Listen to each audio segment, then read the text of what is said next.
Experiencing issues launching Stalker 2 Heart of Chornobyl on Xbox Game Pass? You're not alone. Common culprits include problems with Xbox Live authentication.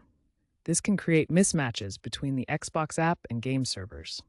Easy anti-cheat incompatibilities are another common issue. The EAC system can block launches if it detects problems with your hardware or software.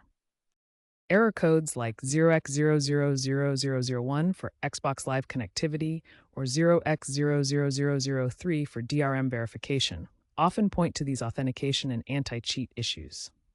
The game's reliance on cloud-based delivery and anti-cheat measures can sometimes create launch failures due to mismatches between the Xbox app, Microsoft Store, and game servers. VPNs can also interfere with Xbox services.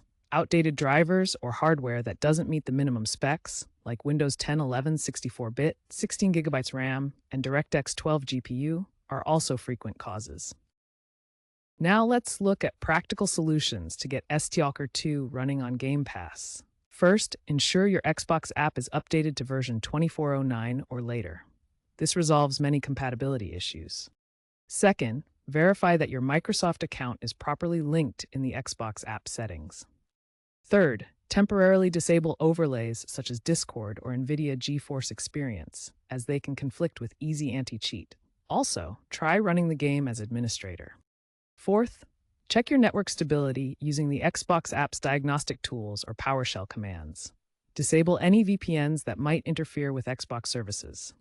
Fifth, update your Windows version and graphics drivers to the latest versions. AMD GPU users should ensure their shaders are up to date.